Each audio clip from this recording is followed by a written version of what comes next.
안녕하세요. 조한일입니다. 오늘 방송 주제는요, 마음이 흔들릴 때, 이 어지러운 세상에, 혼란스러운 세상에서 마음의 중심을 어떻게 하면은 잡고 살 것인지 거기에 대해서 말씀드리려고 합니다. 살아보면은, 사노라면 말이죠. 정말 요즘 혼란스럽죠. 무엇이 옳은 것인지, 무엇이 그른 것인지, 기준이 헷갈릴 경우가 많습니다. 과연 어떻게 살아야만이 아주 담담하게 중심을 잡고 멋지게 살 것인지 고민하게 되죠. 정치판을 보면은 특히 그렇죠. 여하고 야하고 어쩌면 한 가지 똑같은 팩트를 가지고도 해석이 다르고 의견이 그렇게 다를 수가 있는지 참 헷갈립니다. 우리 개인적인 삶도 보면은 과연 어떻게 사는 것이 바르게 사는 것인지 헷갈리는 경우가 많이 있죠. 이럴 때일수록 나름대로의 어떤 명심보감 같은 거, 마음속에 꼭 담아둬야 될 무엇인가를 가지고 산다는 것은 대단히 중요한 것입니다. 기준이 중요하다는 것이죠. 저 같은 경우는 처음에 직장 생활할 때 우연히 이 양복점에 가서 양복을 맞췄는데 그 양복점에 표가 하나 붙어 있더라고요. 뭐라고 써 있냐면은 남과 같이 해서 남 이상 될 수 없다. 물론 그 양복점 주인이 이왕이면은 좋은 양복을 만들려고 그런 표를 거기다 붙여놨겠죠. 그런데 저는 그걸 보고 이게 참 어떻게 보면 촌스럽기도 하고 평범한 것입니다만은 그럼에도 불구하고 제 가슴을 땅 때렸어요. 그렇구나. 남과 같이 해서는 남 이상 될 수 없다. 그러니까 남과 다르게 해야 되겠구나.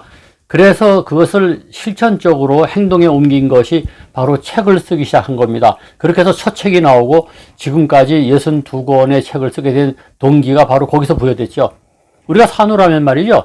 버스를 기다리고 있는데 지나가는 버스의 외벽에 붙어있는 표, 광고, 카피에서도 인생을 가름할 수 있는, 인생의 중심을 잡을 수 있는 굉장히 중요한 기준을 발견하게 됩니다. 그런 기준을 발견한다는 것은 대단히 중요하죠.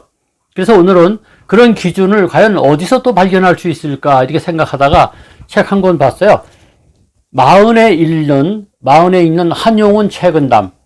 그렇다고 꼭 40살에 읽으라고 하는 것은 아니고요. 이것은 출판사에서 좀 더 섹시하게 제목을 뽑기 위해서 40대 중년쯤 됐으면 이 정도는 알아야 되지 않느냐 해서 한 것 같은데, 책은담 잘 아시죠? 그 책은담 중에서도 한용운 책은담입니다. 한용운 잘 아시죠?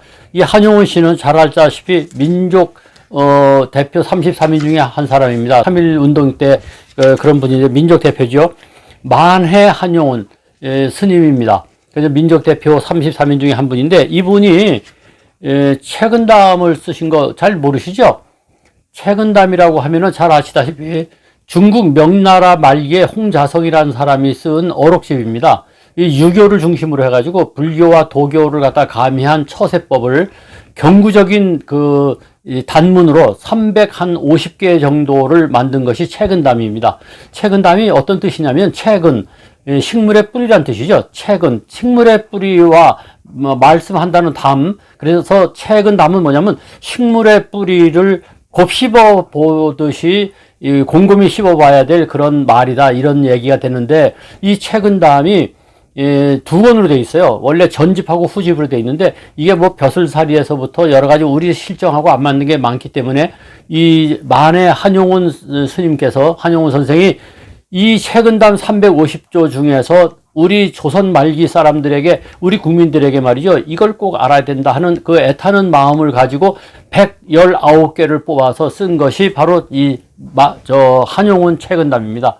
이 책은담을 보면요, 정말 좋은 얘기야. 우리 중국 사람들한테 어울리는 것을 다 빼버리고 우리들에게 필요로 하는 거 119가지가 이 책에 담겨 있어요. 정말 좋은 얘기로 가득 차 있습니다. 뭐 악은 드러내고 선은 숨겨라 하면은 왜 악을 드러내고 선은 숨겨라? 오히려 거꾸로 아닙니까? 우리가 볼 때는 악을 드러내고 선은 숨겨라 했는데, 그런 것에 대해서 왜 그렇게 해야 되는지가 써 있고, 뭐 이렇게 아무 곳이나 이렇게 열고 보면은 금원들이 나옵니다. 풍족할 때 검소하라, 이런 단순한 이야기서부터 욕심은 버리고 순리에 순응하라든 등등등 119가지가 되어 있는데, 이것을 이 책을 한 권 구하여 가지고 한 번쯤 말이죠, 아침에 눈을 떴을 때 이렇게 보시고, 오늘은 화를 잘 내는 사람 앞에서는 침묵하라, 이런 구절이 있으면 그렇구나, 오늘은 화를 잘 내는 사람 앞에서는 침묵해야 되겠구나. 왜 화를 잘 내는 사람 앞에서 침묵해야 되는지 또 구구절절히 해설이 잘 돼 있어요. 그래서 제가 오늘 여러분에게 권하는 책은 마흔에 이르는 한용운 최근담, 이것을 여러분에게 권합니다. 아무쪼록 우리 이 어려운 시대에, 혼란스러운 시대에 마음의 중심을 딱 잡는 것의 하나로 최근담을 선택하는 것은 어떨까, 이런 생각이 드네요. 이 동영상 괜찮았으면 좋아요, 구독 눌러주시고 많이 공유해 주시기 바랍니다.